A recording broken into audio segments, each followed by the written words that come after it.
This is Anoka, Minnesota, home to Federal Cartridge Company. It's been home here for a century. In 1922, Charles Horn bought a plant that had been closed down, shuttered, bankrupted, and he began making ammunition. And he began selling that ammunition literally out of his trunk. Now today, obviously this plant has expanded quite a bit. They make shot shells here. They make centerfire rifle ammunition. They make centerfire pistol ammunition, and of course, rimfire. This is the largest ammunition maker in North America. So Federal's able to survive for many factors. Obviously, from when Charles Horn acquired the company out of bankruptcy, he had a vision. You know, it's a great success story. I mean, it was always thought of the underdog in the ammunition side of the business. We still think that. We still think that we need to scrap, we need to fight, we can never be complacent. But what separates us from really everyone in the industry is our innovation. I think Charlie Horn was a man before his time from everything I see and read. He was thinking out of the box, didn't think the old way of doing things. You know, jumped on the war effort and kind of produced product there, but he really was thinking out of the box.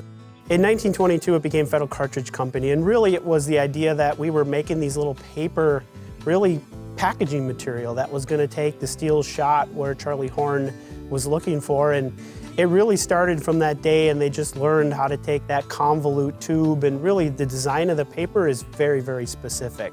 And today we still have it running. I mean, it's passed down generations. It's amazing to see that humble beginnings of making a piece of packaging that was going to have BB shot to the breadth of ammunition and the miles and miles of production floor space.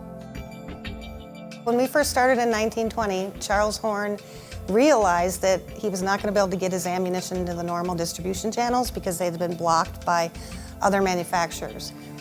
He grew up in rural Minnesota, and he knew that hunters and shooters would gather at certain places to share stories about their deer hunt, etc. And so he started to drive ammo in his trunk to these various places, which were gas stations, pool halls, barber shops. Later on, I believe it was doctor and dentist's office and car dealerships. And he'd drop it off, and people started to buy it there because that's where they went to talk with their buddies.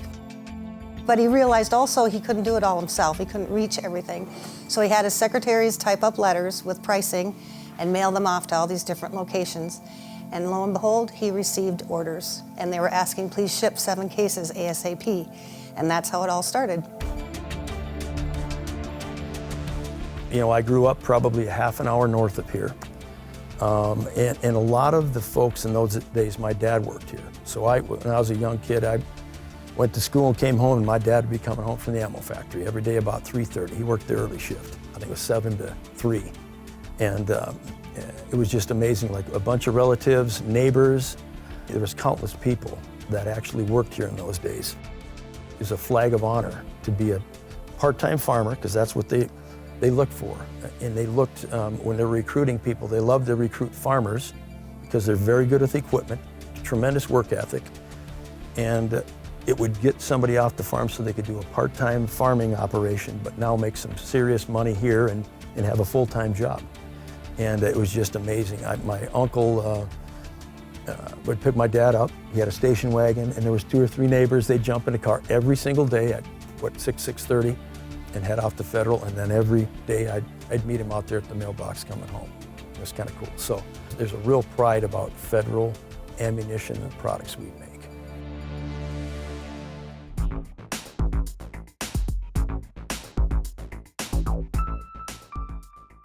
A few aspects of our team at Federal. It's about 1,500 employees. We're at 24/7, and it spans about 270 acres inside the city limits of Anoka and Coon Rapids. And the manufacturing floor space is about 700,000 square feet. So it is a humongous manufacturing operation going through lots and lots of components every day.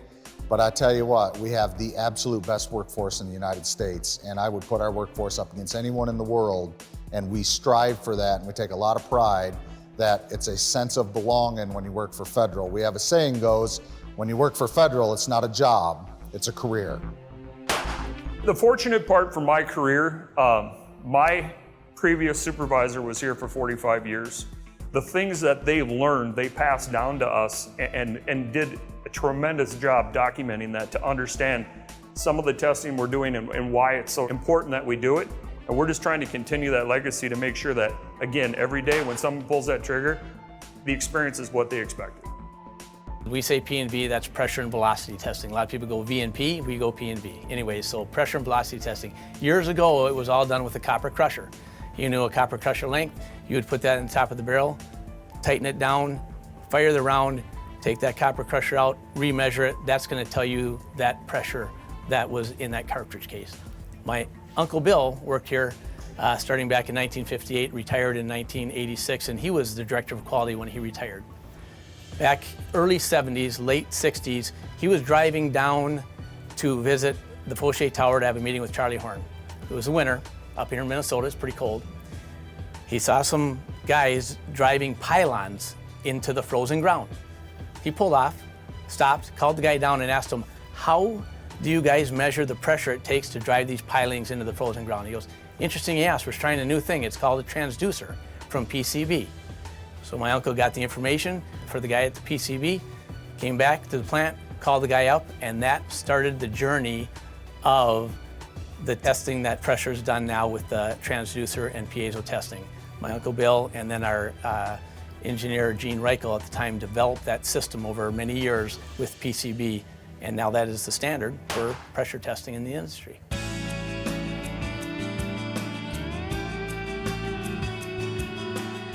All of the people that work here are so passionate about the ammunition industry. I mean, all the way from all the people that make the product every day through the president of our company. We're all very passionate about it, and we're always looking for something better.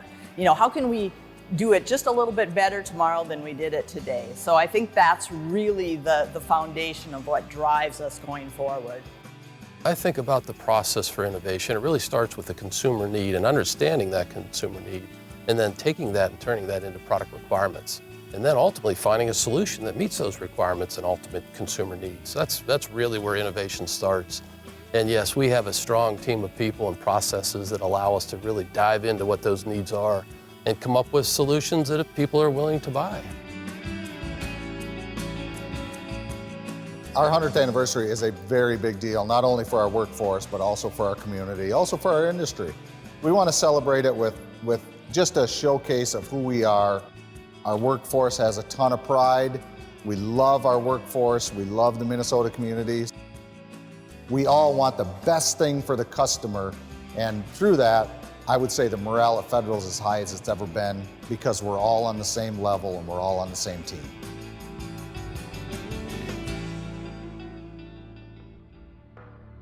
Part of Federal's heritage has been supporting conservation and youth organizations.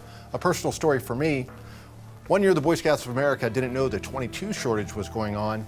I made a call to Federal, as did quite a few other folks, and they made sure that that summer, that scouts that were learning to shoot firearms safely at Boy Scout camp had access to .22 long rifle ammunition.